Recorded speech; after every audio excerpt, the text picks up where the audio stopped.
हाल ही में अमेरिका में dismantling global Hindutva नाम से एक वर्चुअल कॉन्फ्रेंस हुई। इस कॉन्फ्रेंस में हिंदुत्व को नफरत से प्रेरित विचार बताया गया। दूसरी तरफ भारत से लेकर अमेरिका तक के हिंदू संगठनों ने कार्यक्रम का यह कहकर विरोध किया कि यह हिंदुओं को बदनाम करने की कोशिश है। तमाम विवादों के बीच यह कार्यक्रम आयोजित किया गया। इसको लेकर सोशल मीडिया से लेकर मुख्य धारा के मीडिया में बहसें हुई। इस तरह के कॉन्फ्रेंस की जरूरत क्यों पड़ी, इसका मकसद क्या था, इसे किसने आयोजित किया और इसे लेकर अब तक क्या हुआ, सारांश के इस एपिसोड में हम इस विवाद को समझाने की कोशिश करेंगे। क्या है डिसमेंटलिंग ग्लोबल हिंदुत्व कॉन्फ्रेंस? 10 से 12 सितंबर तक ऑनलाइन चले डिसमेंटलिंग ग्लोबल हिंदुत्व सम्मेलन को अमेरिका, ब्रिटेन और यूरोप के 50 से ज्यादा विश्वविद्यालयों ने समर्थन किया। सम्मेलन में Harvard, Stanford, Princeton, Columbia, Berkeley, Chicago, Pennsylvania जैसे नामी ग्रामी विश्वविद्यालयों ने प्रायोजित किया था। जल्दी ही यह कार्यक्रम उग्र हिंदूवादी संगठनों के निशाने पर आ गया। सोशल मीडिया पर इस कार्यक्रम से जुड़े लोगों को निशाना बनाया जाने लगा। कहा गया कि इसका मकसद वैश्विक स्तर पर भारत और हिंदू धर्म की छवि को खराब करना है, जबकि आयोजकों का कहना है कि इस कॉन्फ्रेंस का उद्देश्य लिंग, अर्थशास्त्र, राजनीति विज्ञान, जाति और धर्म में विशेषज्ञता रखने वाले दक्षिण एशिया के विद्वानों को मंच मुहैया कराना है और उनके नजरिए से हिंदूवादी विचारधारा को समझना। आयोजकों का कहना है कि विरोध करने वालों ने उनकी आवाज को दबाने और इसमें शामिल लोगों को डराने की कोशिश की।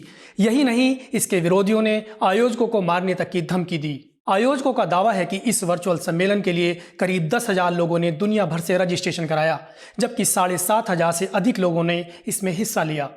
आयोजकों ने बताया कि इस कॉन्फ्रेंस के खिलाफ चलाए गए ऑनलाइन अभियानों के चलते इस सम्मेलन में शामिल विश्वविद्यालयों के सर्वर जाम हो गए। भारी संख्या में उन्हें नफरत और घृणा से भरे मेल भेजे गए। क्या कहते हैं विरोधी? इसके विरोध की वजह बताते हुए हिंदू अमेरिकन फाउंडेशन की संस्थापक सुहाग शुक्ला ने बीबीसी को बताया कि हम हिंदुओं की छवि को लेकर चिंतित नहीं हैं।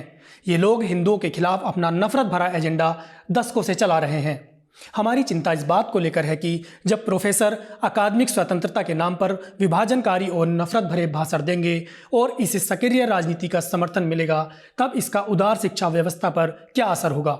इस सम्मेलन को लेकर लोक गायिका मालिनी अवस्थी कहती हैं, अमेरिका में रहने वाले हर भारतीय को एकजुट होकर डिसमेंटलिंग ग्लोबल हिंदुत्व कॉन्फ्रेंस का विरोध करना चाहिए। यह हिंदूफोबिया पैदा करने का एजेंडा है। वास्तव में आयोजकों को वैश्विक आतंकवाद पर इसी तरह के विरोध का आयोजन करना चाहिए। धिक्कार है ऐसे आयोजकों पर। सम्मेलन पर जी न्यूज से बात करते हुए बीजेपी के राष्ट्रीय सचिव सुनील देवधर कहते हैं, डिसमेंटलिंग ग्लोबल हिंदुत्व नाम से जो तमाशा हो रहा है उसे कतई बर्दाश्त नहीं किया जाएगा। डिसमेंटल तो उस चीज को किया जाता है जिसे किसी ने असेंबल किया हो। हिंदुत्व कोई चाइनीज खिलौना नहीं है जिसे कोई डिसमेंटल कर देगा। हजारों साल से चली आ रही परंपरा और संस्कृति को निशाना बनाने की कोशिश हो रही है। हिंदुत्व को सुप्रीम कोर्ट ने वे ऑफ लाइफ कहा है। यह आयोजन पूरी दुनिया के कम्युनिस्टों का फ्रस्ट्रेशन है, एक विफल और झूठी विचारधारा जो अपने आप को जबरदस्ती साबित करने के लिए कई लोगों की जान ले चुकी है। हमने त्रिपुरा से इस विचारधारा को उखाड़ फेंका। ऐसे सम्मेलन से कुछ होने वाला नहीं है। ओहायो के स्टेट सेनेटर नीरज अंतानी ने भी इस सम्मेलन की कड़ी निंदा की है। वह कहते हैं, मैं वैश्विक हिंदुत्व सम्मेलन की कड़े शब्दों में निंदा करता हूं। यह सम्मेलन अमेरिका में हिंदुओं के खिलाफ नस्लवाद और कट्टरता को बढ़ावा देता है। यह इसके अलावा कुछ नहीं है। मैं हिंदूफोबिया के खिलाफ हमेशा मजबूती से खड़ा रहा हूं। बता दें कि अंतानी संयुक्त राज्य अमेरिका के इतिहास में सबसे कम उम्र के हिंदू निर्वाचित अधिकारी हैं और ओहायो इतिहास में पहले भारतीय अमेरिकी राज्य सेनेटर हैं। इस मामले पर विश्व हिंदू परिषद के राष्ट्रीय प्रवक्ता विनोद बंसल न्यूज लॉन्ड्री से कहते हैं, हिंदुत्व एक सनातन परंपरा का हिस्सा है जो चलता आ रहा है और आगे भी चलेगा। यह विचार मानवता, धर्म और विश्व कल्याण का है। इसलिए जो लोग हिंदुत्व को डिसमेंटल करने चले हैं वो मानवता और विश्व हिंदुत्व को खत्म करने की मानसिकता रखते हैं और ऐसे पहले भी बहुत लोग आए हैं। सदियों से यह प्रयास चला आ रहा है। यह कोई नई चीज नहीं है। हमें इनसे कोई चिंता नहीं है। क्या कहते हैं कॉन्फ्रेंस में शामिल हुए लोग? इस आयोजन के समर्थक भी बहुत हैं। कॉन्फ्रेंस का हिस्सा रही DGH स्पीकर आकांक्षा मेहता कहती हैं, मैं यह बिना किसी हिचकिचाहट के कहती हूं कि हिंदू धर्म और हिंदुत्व एक दूसरे से अलग नहीं किए जा सकते हैं। यह तर्क कि हिंदुत्व और हिंदू धर्म अलग हैं, यह बहुत ही खतरनाक, ब्राह्मणवादी और हिंसा से भरा हुआ है। यह हमें भविष्य में वहां नहीं ले जाएगा जहां हम जाना चाहते हैं। आयोजन में बतौर वक्ता शामिल हुए फिल्म निर्माता आनंद पटवर्धन ने इस कॉन्फ्रेंस में शामिल होने से पहले एक ट्वीट कर कहा, यहाँ बोलने के लिए किसी भी वक्ता को पैसे नहीं दिए गए हैं। ऐसा मैं इसलिए कह रहा हूँ क्योंकि मैं हिंदुत्व को हिंदू धर्म और लोकतंत्र का दुश्मन मानता हूँ। कॉन्फ्रेंस में शामिल एक वक्ता, लेखिका और कार्यकर्ता मीना कंदासामी ने एक आलोचक द्वारा भेजे गए संदेश को साझा किया और कहा कि उन्हें इस कार्यक्रम में भाग लेने के खिलाफ कई धमकी भरे ईमेल प्राप्त हुए थे।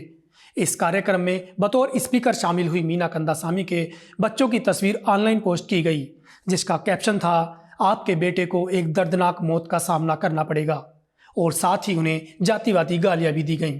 इस सम्मेलन के आयोजकों में से एक ने द गार्डियन को बताया कि इस कॉन्फ्रेंस में भाग लेने वाले लोगों को मौत की धमकी, यौन हिंसा की धमकी और उनके परिवारों के खिलाफ हिंसा की धमकी मिली है। सांता क्लारा यूनिवर्सिटी के एसोसिएट प्रोफेसर रोहित चोपड़ा ने कहा कि महिला प्रतिभागियों को सबसे घृणित प्रकार की धमकियों और दुर्व्यवहार का शिकार होना पड़ा है। वहीं सम्मेलन से जुड़े धार्मिक अल्पसंख्यकों को सदस्यों को भद्दी भाषा में जातिवादी और सांप्रदायिक गालियों के साथ निशाना बनाया गया है। धमकी के बाद कॉन्फ्रेंस से अलग हुए विश्वविद्यालय। आयोजकों द्वारा बीबीसी को भेजे एक बयान में दावा किया गया है कि इस सम्मेलन के खिलाफ इसमें शामिल विश्वविद्यालयों के प्रेसिडेंट, प्रोवोस्ट और अन्य अधिकारियों को 10 लाख के करीब ईमेल भेजे गए। ड्रू यूनिवर्सिटी के सर्वर पर चंद मिनट के भीतर ही 30,000 ईमेल भेज दिए गए। इस ऑनलाइन हमले की वजह से विश्वविद्यालय को सम्मेलन के नाम वाले सभी ईमेल ब्लॉक करने पड़े। भारत के हिंदुओं और हिंदू संगठनों के अलावा अमेरिका में रह रहे हिंदू और हिंदू समूहों ने भी इसका जबरदस्त विरोध किया है। संयुक्त राज्य अमेरिका में हिंदू समूहों, जिनमें विश्व हिंदू परिषद ऑफ अमेरिका, उत्तरी अमेरिका में हिंदुओं का गठबंधन और हिंदू अमेरिकन फाउंडेशन ने भी अपना विरोध दर्ज कराया। बड़े पैमाने पर विरोध के मद्देनजर रटगर्स और डलहौजी विश्वविद्यालय ने इस आयोजन से खुद को अलग कर लिया। जाहिर है, विवादित कार्यक्रम के समर्थक और विरोधी दोनों हैं। समर्थकों का कहना है कि डिसमेंटलिंग ग्लोबल हिंदुत्व दरअसल उस राजनीतिक विचारधारा का विरोध है जो कट्टरपंथी हिंदुत्व के तौर पर आज हम भारत में देख रहे हैं। वहां माइनॉरिटी के साथ कई तरह के भेदभाव हो रहे हैं। दूसरी तरफ उसके विरोधी हिंदुत्व को हिंदू धर्म की सनातन परंपरा के विरोध से जोड़कर देखते हैं। मीडिया से आपकी सबसे बड़ी शिकायत क्या है? यही ना कि वो आपकी बात नहीं करता, आपकी खबरें नहीं दिखाता। इसका इलाज ये है कि मीडिया में आप इन्वेस्ट करें ताकि मीडिया आपकी बात करे। सब्सक्रिप्शन आधारित मीडिया इसका जवाब है। hindi.newslaundry.com पर जाएं, न्यूज़ लॉन्ड्री को सब्सक्राइब करें।